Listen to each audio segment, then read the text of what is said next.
Hey everyone, this is Doug C. Brown with the CEO Sales Strategies Podcast. I got an excellent guest, Dr. Brian Alman. We're going to talk about what's holding you up from building up your revenue and your profits, what's got you stuck in that process. And believe it or not, in many, and I would say 90% of the time, in my experience, it's not actually the business challenge that's holding people up. It's the thought process that's going on. And you might be saying, well, come on, Doug. That might not be, how can that be? Well, believe it or not, what drives a business? Yes, human beings. What do human beings have? Thoughts, feelings, wants, needs, desires, et cetera, et cetera, et cetera. What causes into stress, whether it's amongst other people or within yourself, right? Those are the things we're talking about, those triggers that get you stuck. And you're going to find a lot of them came from your childhood. This is an excellent episode. And you're going to find a ton of value out of this. And my hope is that you will find points that you go, okay, that's where the point is that I'm stuck, or that's where the point is that I can grow from, not only personally, but the organization in which I'm running, whether you're a solo entrepreneur or running, a multi-billion-dollar corporation. It's all the same stuff. We're going to go talk to Brian just in a moment. For those of you who are looking for help, to grow your revenues, to grow your profits, reach out to me, Doug at ceosalesstrategies.com. Doug at salesstrategies, plural, both of them, .com. All right, let's go talk to Brian right now. Hey, Brian, welcome to the CEO Sales Strategies Podcast. Thanks so much for being here today. I am very happy to be with you, Doug. Thanks for inviting me. I'm so excited. Folks, those of you who don't know, Brian and I were born in the same great state of Massachusetts. We had an awesome conversation prior to this. His accent and my accent are similar. I didn't ask if he liked the Bruins or the Patriots, but, by the way, the Bruins are in second or third place, and the Patriots are in first place this year so far. Which, if you had last year, folks, and you knew anything about sports, you would be like, haha, that could never happen, but it did. So, Brian, I'm super excited to have you here, and because what you do for corporations, CEOs, and for people is you help them take that, I'll call it childhood trauma that gets in the way, or childhood experiences that kind of manifests itself into adult problems. And a lot of times they're so habitual, people don't even know what's going on. And so, and folks, those of you who are like, what the heck does this have to do with business? Well, I'm going to quote Tony Robbins, because, for those of you who know, I was with Tony for 7 years as a president of sales and training for his companies in the business world. And Tony once on stage, one of the proprietors of a very large company, he got up and he said, well, Tony, why do I have to learn all this mind, self-improvement stuff? I just want to learn about my business. And Tony looked at him and said, sir, you are your business. And the leadership of what you are transcends throughout your company. And don't take this wrong, folks, but if you're messed up, that's what's going to propagate through the ranks, right? So, Brian, you and I have worked with enough companies, enough people to know this. I've built huge sales teams. I can tell you the leadership pushes through. Have you seen that happen as well through companies? Oh, yes. It's the trickle down theory. Everything starts at the top and trickles down. That's the corporate culture. You are the business. Everybody's following you. You are the leader. And if you're struggling, they're struggling.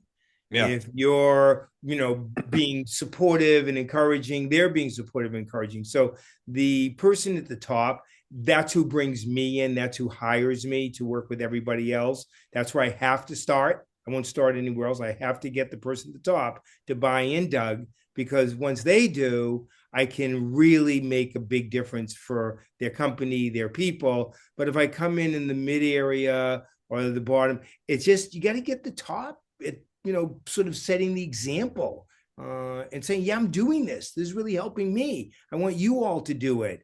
And that's really how it goes. Yeah, it's amazing to me, and it always has been amazing to me that when we address this component, which is something that most people never, or they don't want to look at sometimes, because it's like, no, I'm fine. The company's doing okay. We're doing, $40 million or whatever. My response to them is, where should you be? Like, should maybe you should be at 56, Right. And so what's holding on a lot of times I have found, and I find this in particular through sales organizations, is what's holding on is someone is locked in their limbic system on, they're so sure that they're so locked up in their limbic system. And when I trace this back, this is what I love about your work, because when I trace it back, I find there's a hidden connection between their childhood experiences and their way they're playing the game now as an adult. And I love what you put in writing, which was 90% of doctors miss this. And so they're not trained to do this. So people just like think, well, this is the way my family was like this. This is the way I'm like this. So this is the way it's supposed to be, when it's actually hurting them in a lot of cases and preventing them from growing. The question I have around this is, why do people miss this? Like, they're there, they know something's not working usually, but why do they kind of miss this? Is it because they're riding in the car and we're outside the car and looking in? I don't, Yeah, from your perspective. Doug, it's like, why don't people eat better? Why don't they exercise more? Why don't they cut back on the drinking? Why don't they, have more success at the company? Well, the best answer that you hear almost all the time, well, I don't have time. I'm working all the time. I'm working so hard, I don't have time. Well, you're not creating the time. And by the way, you're losing a lot of time by missing this. So I hear from people all the time, I don't have enough time. I don't really think anything can help me. I'm so damn busy, I can't even get distracted with that personal stuff, or that, my upbringing or my childhood or my relationship with my father, and then they'll say something like this, which is very telling. The relationship I have with my partner is a lot like the relationship I had with my father. The relationship I have with the investors reminds me a lot of the relationship I had with my father and the rest of my family. It's like, it's kind of a coincidence, huh? So you have relationships now in your business with your partners, your coworkers, your investors, that remind you a lot of your childhood. Well, how did that relationship go with your dad? You ever work things out?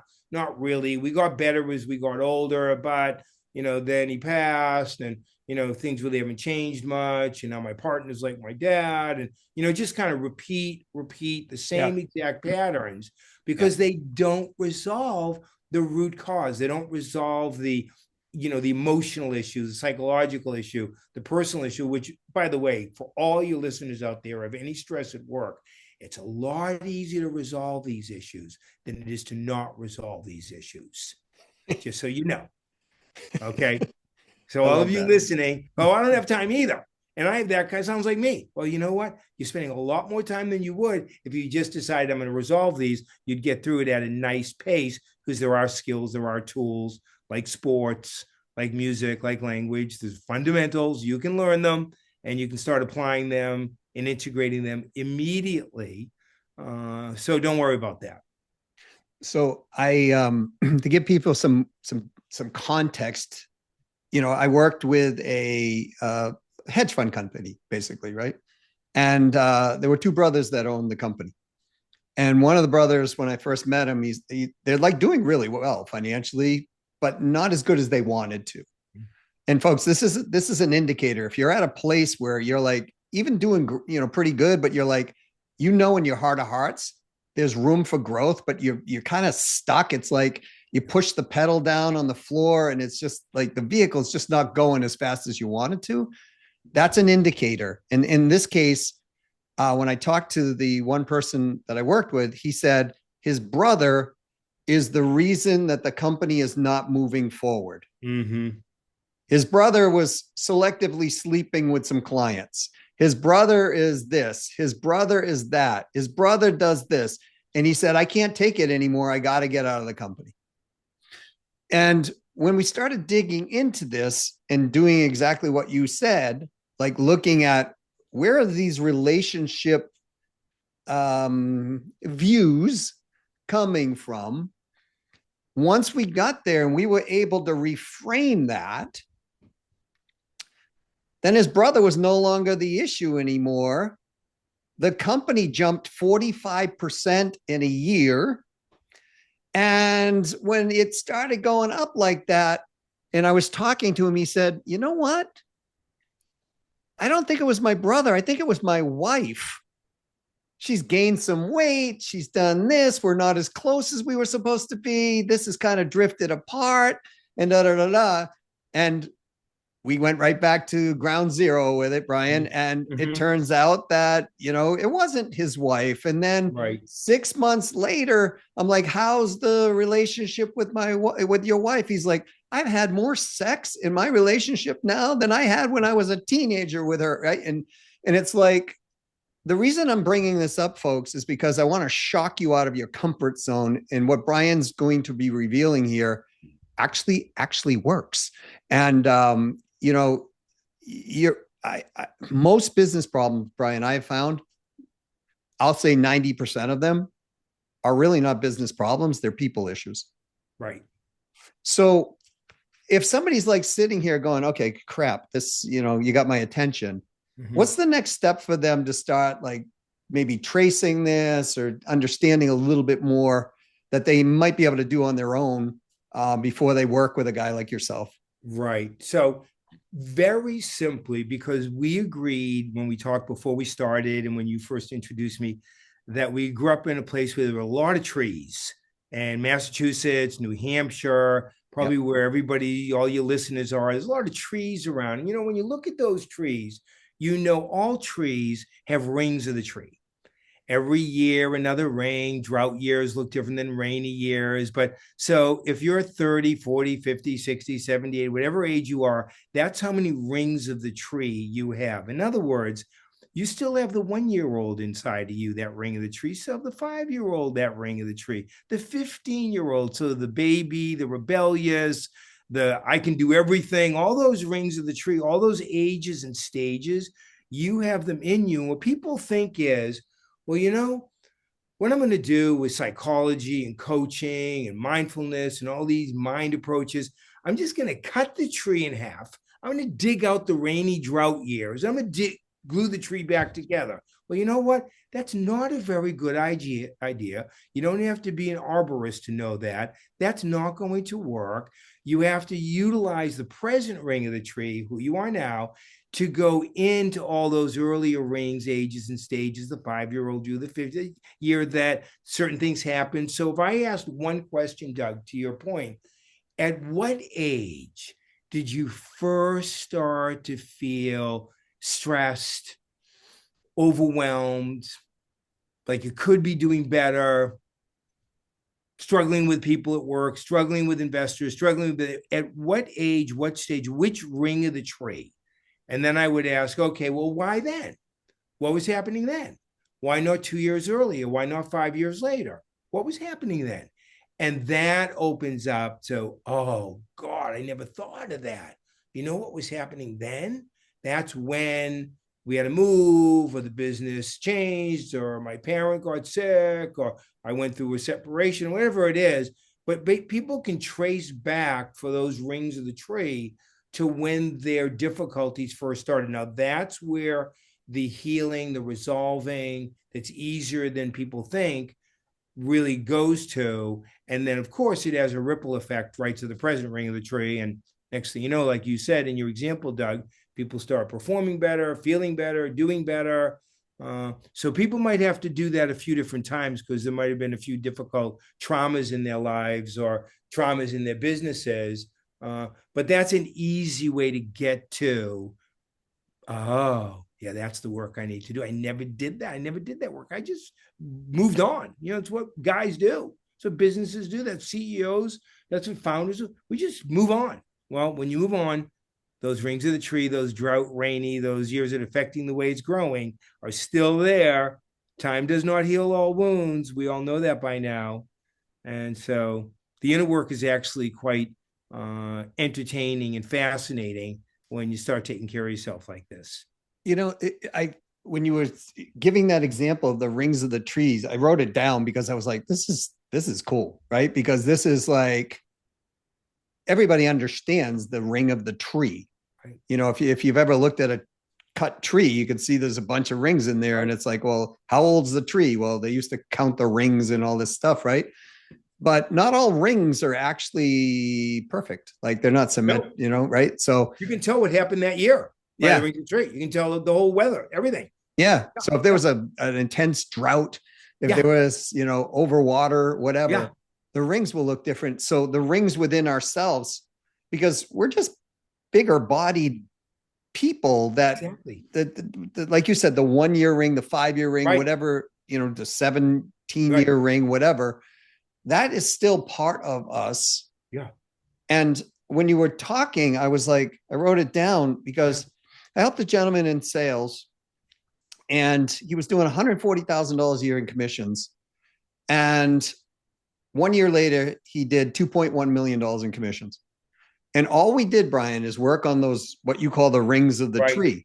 Mm-hmm. And I remember one day he came to me. I do this little exercise, right? I'm like, just grab a business card. Just when you're telling a non-truth or whatever, just strike the back of the business card. And he came back the first week. He had 71 strikes on his card. I'm like, brother, this isn't a contest. Like he goes, and he goes, no, Doug, you don't understand. I said, what? He goes, I'm an effing liar. I lied to everybody. And I've been lying to my clients, my wife, my this. And we started just working on those triggers. And in his case, it was right around the age of 14, he could remember the ring. There you go. Right. And it was the relationship with his dad. Right. That was very strained. And it was always like, you're good, but you're never going to be good enough. That was kind of the messaging coming through. And the reason I want to bring this up is, Brian, and I know, but other people don't think like, okay, well now, hey, look, that was 14. I'm now 38, 47. Yeah. Right. And well, guess what? You're probably, if you were that gentleman, still going to be lying to people. And you're doing that out of protection of the pain that you don't want to necessarily feel. And, and the crazy part is it was on such habit and I found most people do this, including myself. We get it on such autopilot. We don't even recognize we're doing it after a period of time. Maybe somebody points it out and you're like, oh, okay.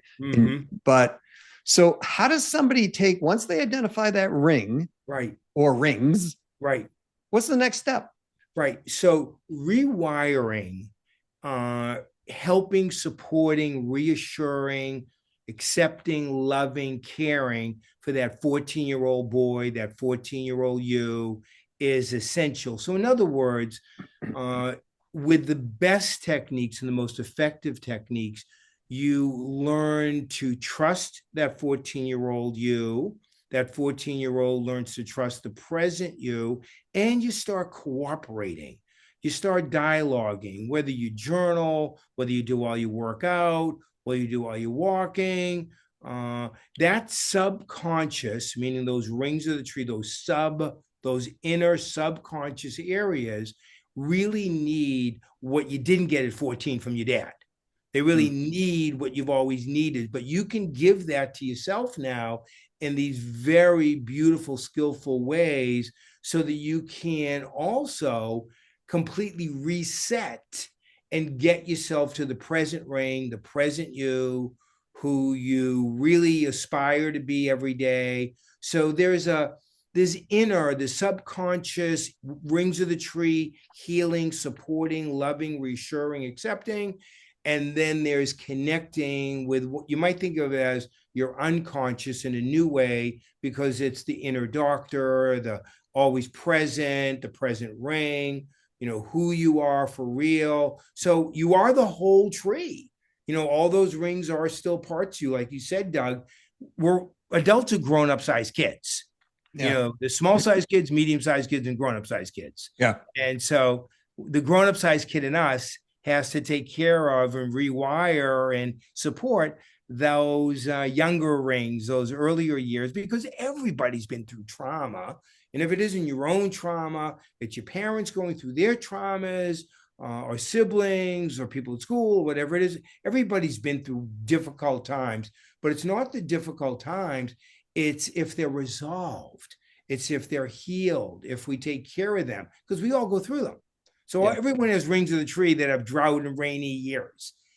We have to take care of those and rewire that negative circuitry and really support those younger versions of you, those younger rings, and to the best of your ability, be the present ring, because this is the smartest you've ever been. Right. And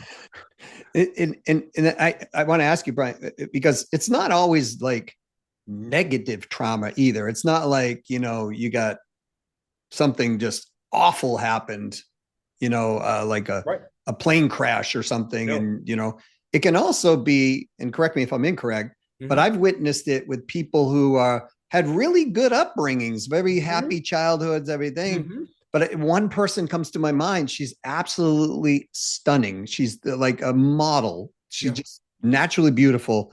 And I remember we were on a business trip, and I called. I said, "Hey, let's go for breakfast or whatever." She goes, "Yeah, give me about 20 minutes." I'm like, "Nah." And I went down and I knocked on her door, and she opened the door and she goes, "No one has ever seen me without my makeup, including my husband."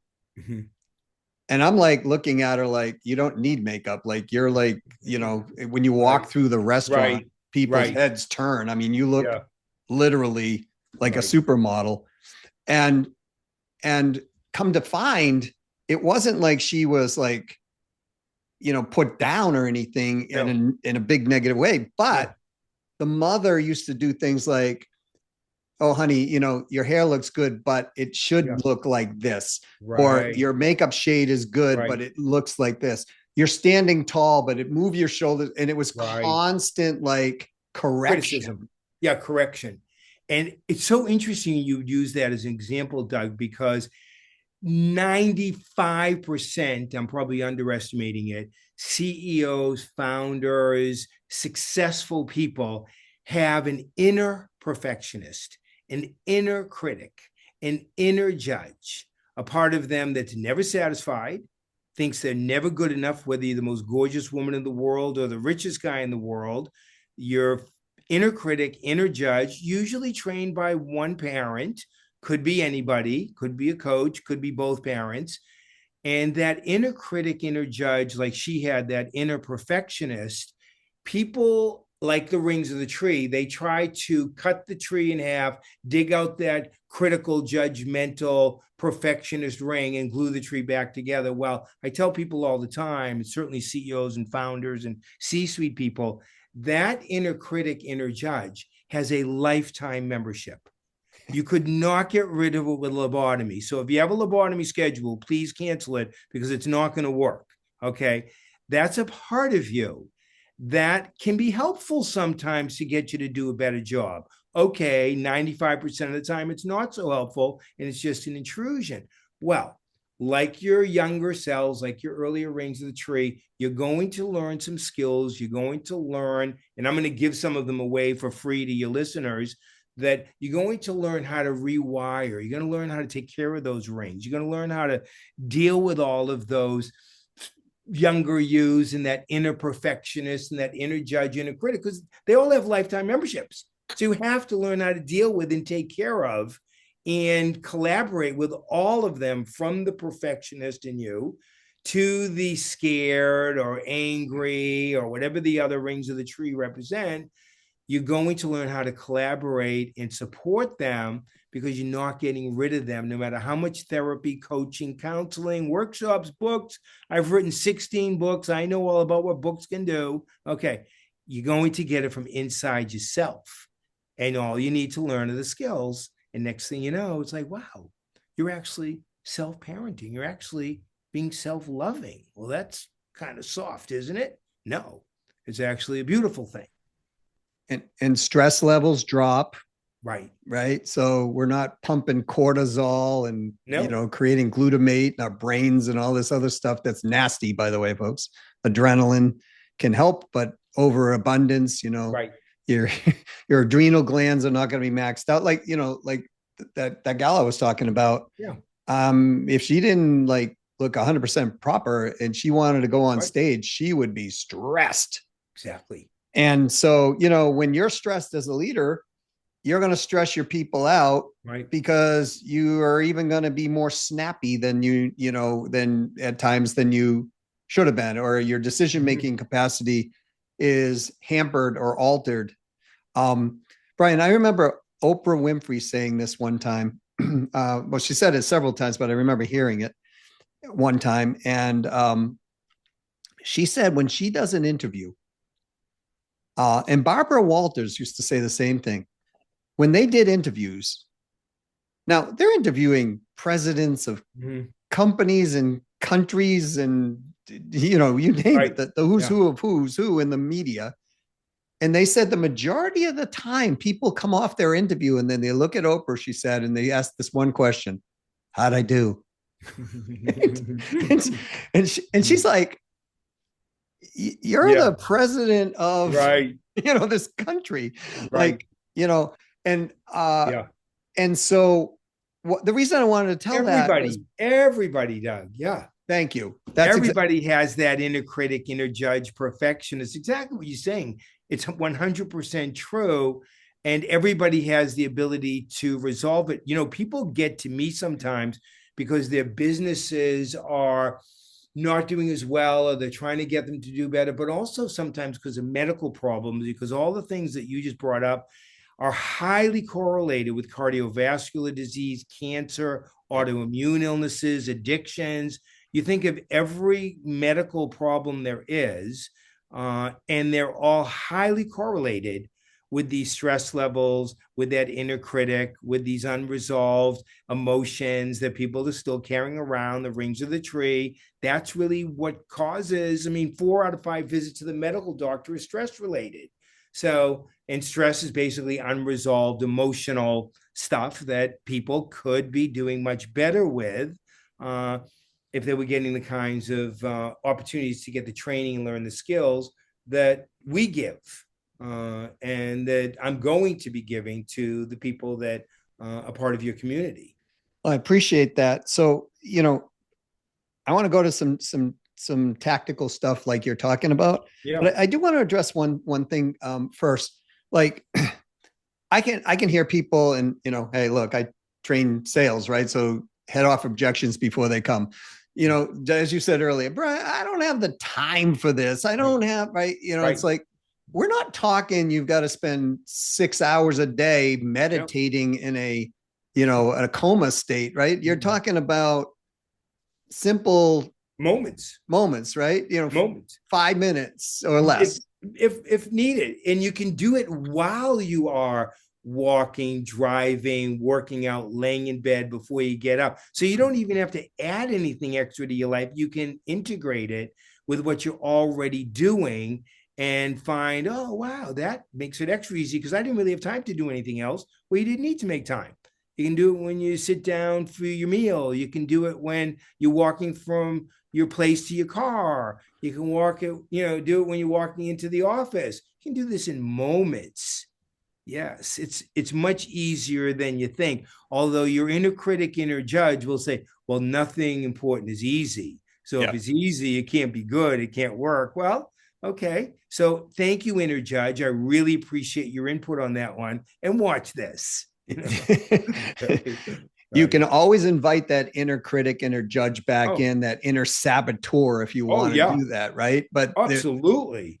But what we want to do is be able to live with that inner saboteur and be able to say, okay, hey, I know you possess a little bit of ground here, but the majority rule is going to be this. And then that inner bully, so to speak, calms down. Right. Once we remove the triggers and the associations to those triggers that occur in all of our lives. And we all do this, and this is You know what's funny about that too, Doug, that you're getting to a really key point, which is that inner bully, inner saboteur, inner judge, inner critic, as soon as it finds out you're not trying to kill it, assassinate it, annihilate it, lobotomize it, get rid of it, it's like, oh, you mean I actually get to be on the team? Yeah. Now you're going to be playing right field. Not a lot of balls go out there, but we got a position for you. Oh, you want me to be the manager and do the bases and bring the water, and you want me to manage? Yeah, we're going to give you jobs. We're going to give you really important jobs, not the job you've been doing all these years of trying to criticize, judge you, make me feel bad or ugly or stupid. We're going to give you new jobs, important jobs. How do you like that? Oh, you're not trying to get rid of me? You're going to give me new jobs? Okay. You're going to be in charge of numbers. We're going to have you keep the score. We're going to have you be in charge of the money score. You're going to just be in charge. Oh, I love numbers. Oh, good 15th row judge, critic, perfectionist. You're going to be in charge of numbers. Yeah, that's right. You love numbers? No problem. So it's that kind of interaction and that kind of teamwork, whether it's sports or business, music or community. Teamwork is as important as self-reliance. You need both. Yeah, and you need the whole team. And as you're saying, and for those of you who didn't get that right field analogy, when Brian and I, at our age, when we were growing up, if we were learning how to play baseball, if you couldn't play really well, they would throw you in right field. Right. But as you grow up, and this is kind of like really cool. You brought that up, Brian, because as we grow up and we look at professional baseball players, those people in right field, man, they're making millions of dollars a year as a right fielder, and they're really an integral part of the team. So be careful, folks, of certain self labels that we put on ourselves as well, and thinking, well, I was in right field when I was, 6 years old or whatever. And, I mean, there are plenty of right fielders out there out producing a lot of other people today. But I'm so grateful you brought that up, Ryan, because, a lot of people I see like, oh, I tried to play the piano when I was young, but I always wanted to, play the piano, but I couldn't do it then. And my mother said this and my grandfather said this and this. So they stick a label on them like, oh, I'm a half baked piano player, beep, and the label goes on them. And then they carry that not just about piano, but with other things in their life. They minimize that component when they get that same criticism that feels like mom or grandparents or whatever. They start emulating in their lives. Yeah. And I want to back up one more thing that you've been saying. Yeah. Because a lot of people, I don't think you get this time thing, folks. It's like, it's not like, it's about knowing the thing that gets you to overcome or come to peace with or whatever. It's not this arduous, like strenuous journey that you're going to have to be slaying dragons, by yourself out there. And some of you are going to like, no, I don't have the time. Well, let me give you a reason why you have the time. Because some of you are giving up your time through the day due to this thing. You're allowing things like got a minute meetings come into your life. Like, hey boss, you got a minute? Hey brother, you got a minute? You got a minute? And I've done the numbers on this, Brian. So listen, folks, if you're getting interrupted 6 times a day, the average got a minute meeting costs you 15 minutes of downtime and uptime. At 6 times a day, that's 9 weeks of lost productivity a year, just on yourself. So if you're in a position where you can turn 9 weeks into something revenue generating, profit generating, I'm trying to go to your greed glands here on this. This is how important this is. You really, really want to pay attention to what Brian is saying on this, because imagine if you have that going on in your whole company. You have 100 employees and they're all losing 9 weeks a year. Like, that's a huge amount of money. So like, you solve that problem alone and you're going to see your numbers go up, your productivity go up, better relationships with your clients, happier employees, better retention. Do I need to give you any more greed than this, folks? So, right. So Brian, what is some of the the tactical stuff that they could come into. I read something like you have something like called going to the movies. I don't know if that's Right, one of the right, things we want to talk right. about, but Well, you're making an incredibly important point, Doug, which is the better you take care of yourself, your listeners, the better you will take care of other people. The worse you take care of yourself, the worse you're going to take care of other people. You're not going to be able to split those up. You know, everything's a mirror. It's better to take care of yourself, better take care of others. So you're learning now, and with Doug and with our conversation and with your potential new learning, how to take better care of yourself and take better care of the people that, mean a lot to you, that helping you run your business. I created the movie theater technique because I wanted people to realize that most people are stuck in their own movie. You'll know this today, tonight, tomorrow, whenever you are out. People that use the word I a lot, I this, I that, I this. I say they have eye problems, not these kind of eye problems, but I. Well, people that use the word I all the time, they're stuck in their own movie. Like in a movie theater, they are in their own movie. Let me tell you about me. Let me tell you about me. I. Okay, well, hopefully they're interested in that. But that's how they feel. That's what's going on in their relationships. That's what's going on in their emotions or their health. So that's people stuck in their own movie. Okay. Then you have the second of three perspective. The second perspective is you walk out of the movie, you walk back to the 15th row of the theater. You're sitting in the 15th row. You can see the movie. You can see yourself. You can see your coworkers. You can see your family. You can see your upbringing. You see your whole life from this 15th row perspective. That is the subconscious. And meditation, it's the watcher. And mindfulness, it's the witness. It's the 15th row perspective. It's also the inner critic, the inner judge, the perfectionist. Oh, I see what's going on in my movie. I can see what I'm doing wrong, and I can see what they're doing wrong, and I see what's wrong with the whole damn movie. Oh my God. So the 15th row perspective, which by the way, is where most people get stuck when they're not stuck in their own movie. They're stuck in their 15th row, focus on what you're doing wrong, what I'm doing wrong, what they're doing wrong, what they should do. 15th row, you'll know when you're with people that are in the 15th row. You'll know when you're in the 15th row, critic, judge, perfectionist, because you use the word should a lot. Well, he should have done this. She should have done that. I should have done this. 15th row. I call it the should head row. Just a bunch of should heads there. Okay. That's the 15th row. Now, as you're learning and you're rewiring and you're resetting and you're being wiser and taking care of your whole self, all the rings of the tree, even that perfectionist ring, you get out of the 15th row, you walk all the way to the last row of the theater.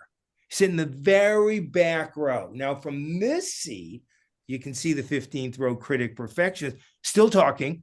You're in the last row trying to watch the damn movie, and the 15th row is still yakking. Well, you should have done that. Why aren't you doing that? That's all screwed up. Why are you doing that? Probably on their phone, talking loud, annoying everybody. 15th row. But from the last row, you can see, oh, that's my 15th row self. That's my perfectionist. That's my critic. That's my judge. Oh, and from way back here, I can see my movie and I'm trying to do my best and I'm having some troubles. So you're detached but connected. So this last row seat, this is the catbird seat. This is where you really can see everything. And by the way, this is where you'll get your best answers. I call it your unconscious. I call the movie your conscious, the 15th row, your subconscious, your last row, your unconscious. Always in the present, always spontaneous, no affirmations, no public path, no formula. This is fresh. You'll get something new every time. And yeah, you're going to have to learn how to deal with your 15th row perfectionist critic. Okay, that's part of all of our lives, all of our movies. Yep, you're going to learn how to write the script because the script has to keep evolving. And the best place to write the script of your movie is from this last row perspective, not the 15th row, because you'll be getting people out of the script. You'll be crossing stuff out. You're going to be stuck here for a long time. You'll have a 20,000 page manuscript that goes nowhere because there's so much criticism in it, so much redlining. From this last row, it's more simple, it's more direct, it's more creative, more imaginative, more respectful, more kind, friendly, caring, compassionate. So, yeah, it's all you, like the rings of the tree, but the best place to be is the present ring, just like the best place to be is in this last row of the movie theater. And don't worry if you've never heard this before. It's in many of my books, and it only took me about 20 years to figure it out. So here you go. You know, what you were describing in the last row reminds me of when children are just being natural children. They're like, one moment they're a princess or a prince, and then the next they're a, you know, totally different Yeah, personality, yeah, you know, playing in a different right. personality. And they're not like, and then they're looking at a butterfly going, how does this thing fly? And then they go from that to the next place. But they're not worried about judgment and people No, looking at them and all this, no, you know. And we as adults go, oh, that is amazing. That's awesome. It's yeah, cute. It's yeah, wonderful, right? And we don't throw judgment upon them for that. But then all of a sudden, as we start to grow up, that I thing starts mm-hmm, kicking in, as you're talking about. mm-hmm, mm-hmm.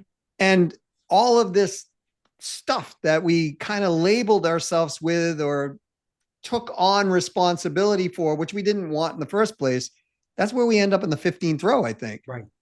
And so it's nice to be able to get to the back of the movie theater and go, oh, well, geez, look at all these people in the 15th row. They're Yeah, fighting with each other. right. And oh, Yeah, but you know, look over there and down the line a little bit. yeah, There's two lovers giving each other kisses and hugs and all right, this. That's where right, I want to be, right? More right. so. Um, geez, what this is I'm so glad we had you here, Brian, because this is like Yeah. I And part of it, Doug, too, is for people to realize that it can really be transformative and it can be enjoyable. And to your point, it doesn't have to take long at all. A lot of times I'll work with people for 2 or 3 hours and then just follow them up for years afterwards.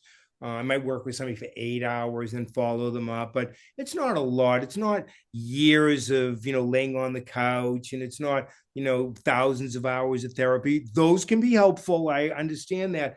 I'm just saying, for the kind of help that we give with CEOs, with people in business, people at work, people with families, people with lives, uh, we make it work so it works for their schedule, not for our schedules.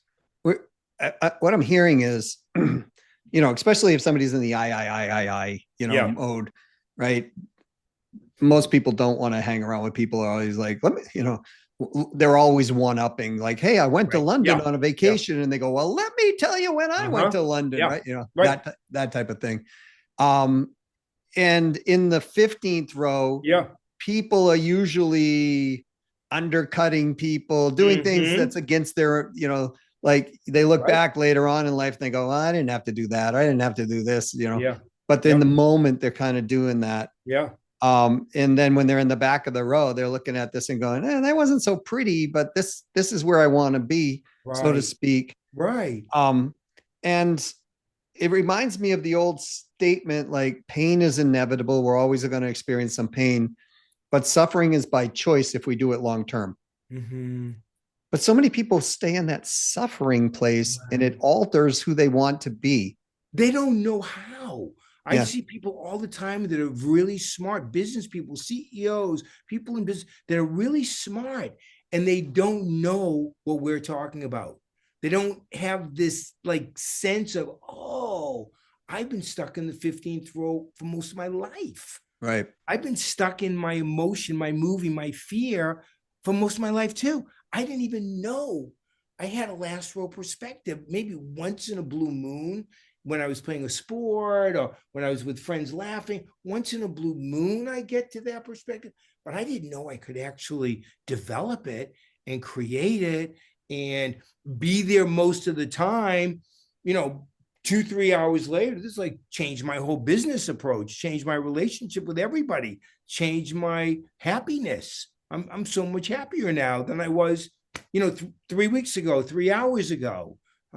Yeah. And now the real key is, and you know this, Doug, is integrating it into your daily life. Yeah. That's the master key, because we can all have ahas and epiphanies and realize things and go, oh, yeah, I get it now. That's awesome. And then for me, the most important thing, the most fun thing is to make sure people integrate this into their daily lives. And that's skill building, like you use baseball. It can take a while to develop those skills of being a good right fielder or a good hitter. And being from where we're from, you learn about being patient with yourself, because as baseball fans growing up, the Red Sox didn't win the World Series for 86 years. Exactly. So we never saw a win growing up as a kid. We saw the Yeah. Yankees, the Dodgers, saw everybody else win. The Red Sox never, ever won. So then they won, and then they won again, much more recently as we've been grown-up sized kids. So patience is the most important thing when it comes to learning these skills and integrating them into your daily life. Now, of course, patience is going to help. How long will it take you to learn? My guess is you're already learning something right now, and you can learn a lot more, very efficiently. The biggest mistake people make is they underestimate themselves. Yeah, and that you're bringing up a sound point, which is education's one thing, getting the skills and then continuing to practice those skills to get to what I'll call semi-mastery, because I don't think you ever get to mastery, like, because you're there and then there's a new Yeah. level to learn. Sure. You're always learning. You're always growing. Yeah. And then the patience side, Yeah. it's funny. We used to have this cat called Kissy, and Kissy, she just wasn't a very nice personality, in her life. And we used to joke. So when the kids were little, I'd say, Kissy's getting PhD after PhD after PhD after PhD. I'm not picking on PhDs. You got one. Yeah. Yeah. Yeah. But she had 12 PhDs. Yeah. Right. And she still wouldn't practice the skills of everything that she knew to be a nicer person, right? A nicer cat. Yeah. Yeah. So her mastery level was like, 0.2 on a scale of, 100. Exactly. And sounds like a lot of people we know.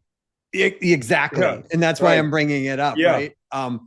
And so if we don't put this stuff into play, yeah, you can listen to this. And this is why we all know people in our lives are like, they've studied everything, they're doing everything, and they're still like just stuck in the 15th row, stuck in their movie. Yeah. Yeah. And geez, Brian, I could talk to you forever on this subject matter.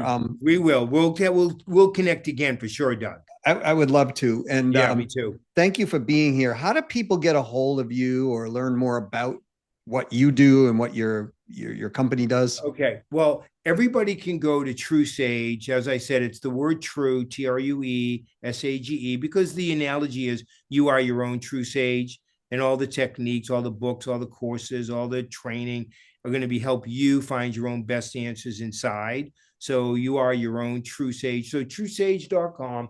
I'm on LinkedIn. I'm on all of the social media every day doing new videos and new posts. So if your listeners DM me or connect with me on LinkedIn, Dr. Brian Alman, and include the word growth 25. That's going to be our code word, growth 25 on LinkedIn. I will send them the 10-minute reset to be able to get to the present ring of the tree, help them rewire the negative circuitry from all those the inner perfectionist, 15th row critic. So I have a gift that I'll send to everybody. All they have to do is connect with me or DM me, use the word growth 25. You could also put in the name Doug, and I'll know right away that we're talking about improving your right field abilities and, being the best person you can be inside and out, because everything's an autobiography, how we take care of our businesses, how we take care of ourselves, and vice versa.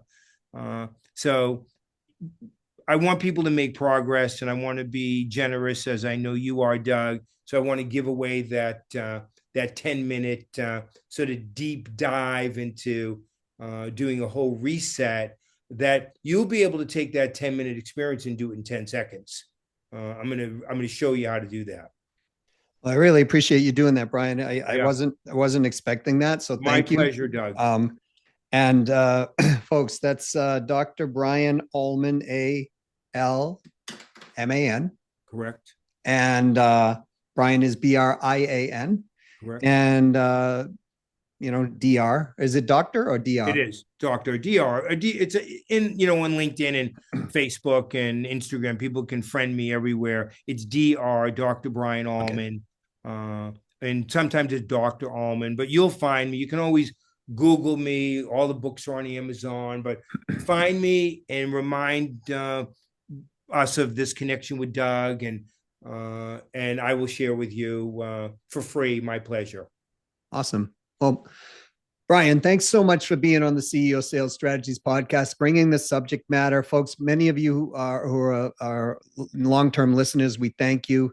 And you know, I don't usually bring people on unless it's a subject matter that really you must take a look at. So I would re-listen to this episode over and over and over again.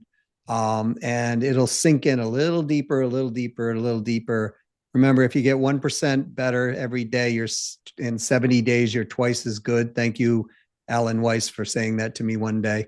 I appreciate. So, Brian, thanks again for being here, and it's been a blast. Love being with you, Doug, and I look forward to next time, and hope all you listeners feel comfortable enough to connect with me, because I will get back to everybody. Okay, so what row are you sitting in the movie theater? Are you in the front seat? You know? Are you in the 15th row? And that 15th row is the battle of the 15th row. Are you in that place? Or are you sitting now in the back of the movie theater looking at how all this is playing out? Because, you know, quote Tony Robbins again, you are your business. And there are so many things that get people stuck in this process of their growth. And frankly, you know, it wasn't their fault, but once they understand, now they have the choice. Do they want to continue that, or do they want to end that suffering, that internal suffering that's going on? And all human beings have some degree of it, no matter what. The question is it got you stuck? Are the decisions you're making, are they the higher quality decisions that you want? Or are you kind of in a repetitive pattern?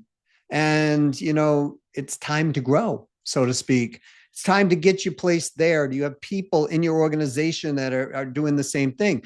Isn't it cool when you can actually help people in your organization or people you work with actually become happier people?